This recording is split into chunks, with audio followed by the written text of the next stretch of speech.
बिहार में विधान परिषद की 9 सीटों के लिए जो चुनावी प्रक्रिया चल रही है, उसके नामांकन की तारीख 18 जून को ही घोषित हो गई थी और 25 जून तक नामांकन होना है।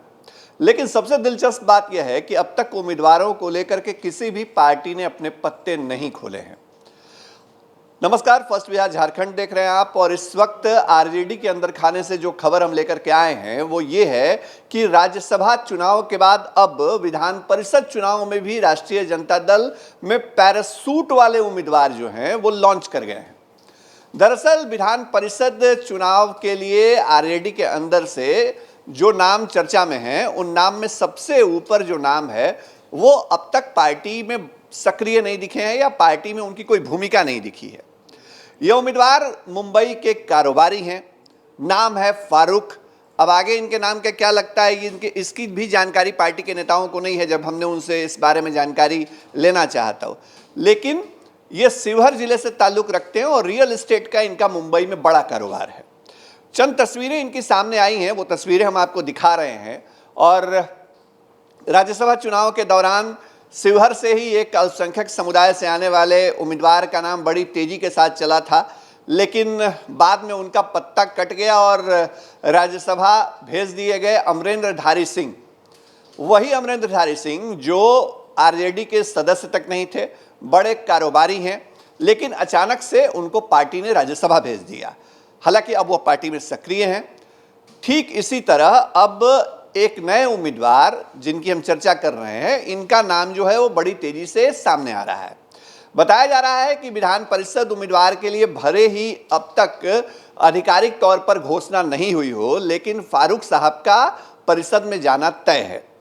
नेता प्रतिपक्ष तेजस्वी यादव से इनकी करीबी जो है वो करीबियां रही हैं। कई मौक़ों पे इनकी मुलाकात होती रही है और हमको तो ये भी पता चला है कि पिछले दिनों जब राष्ट्रीय जनता दल के नेताओं की बैठक हो रही थी पूर्व मुख्यमंत्री राबड़ी देवी के आवास पर, तब यह भी वहां पहुंचे थे। फारूक साहब वहां पहुंचे और वहां से निकल गए, लेकिन किसी को पता नहीं चला कि यह विधान परिषद के उम्मीदवार बनने वाले हैं। लेकिन अब इनका नाम सबसे आगे है। एक खास बात यह है कि राष्ट्रीय जनता दल में पैरासूट वाले उम्मीदवारों की जिस तरह से लॉन्चिंग हो रही है, उसके बाद दबी जुबान से ही सही पार्टी के अंदर नेता और पुराने संगठन के लिए काम करने वाले जो सिपाही हैं वो ये पूछने लगे हैं कि उनका नंबर कब आएगा। दरअसल राज्यसभा चुनाव, विधान परिषद चुनाव, इनकी जब भी बारी आती है तो पार्टी ऐसे उम्मीदवारों को उतार देती है या ऐसे लोगों को उच्च सदन में भेज देती है जो पहले राष्ट्रीय जनता दल के साथ जुड़े हुए भी नहीं रहते हैं। अब एक बार फिर से राज्यसभा चुनाव के बाद विधान परिषद चुनाव में इसी तरह की कहानी दोहराई जा रही है। राष्ट्रीय जनता दल को अल्पसंख्यक तबके से एक शख्स को सदन में भेजना है, यह बात पक्की है। लेकिन यह चेहरा कौन होगा? पार्टी के अंदर नेता यह पूछ रहे हैं कि क्या पार्टी के संगठन के लिए काम करने वाला कोई भी कार्यकर्ता या नेता नेतृत्व को पसंद नहीं आया कि यह पैरासूट वाले उम्मीदवार को उतार दिया गया। हालांकि चंद नाम जो चल रहे थे रेस में, उन नामों की चर्चा करें तो जो पुराने नेता हैं तनवीर आलम, उनका नाम चल रहा था। मनोज झा जो पार्टी के राष्ट्रीय प्रवक्ता है, राज्यसभा सांसद हैं, उनके करीबी हैं कारी सोहेब, युवा नेता, उनका नाम चल रहा था। लेकिन इन तमाम नामों को पीछे करते हुए फिलहाल फारूक साहब का नाम आगे आ गया है और एक बड़े कारोबारी को एक बार फिर से राष्ट्रीय जनता दल विधान परिषद में भेजने की तैयारी में है। हालांकि अभी इंतजार करना होगा कि राष्ट्रीय जनता दल अंतिम तौर पर किन उम्मीदवारों के नाम की घोषणा करती है। लेकिन जो हमारे पास खबर है वो यह है कि फारूक साहब ने उम्मीदवारी के लिए, मतलब नामांकन के लिए पूरी तैयारी कर ली है। इंतजार करिए, नाम बचा रहता है या पत्ता अंतिम वक्त में कट जाता है।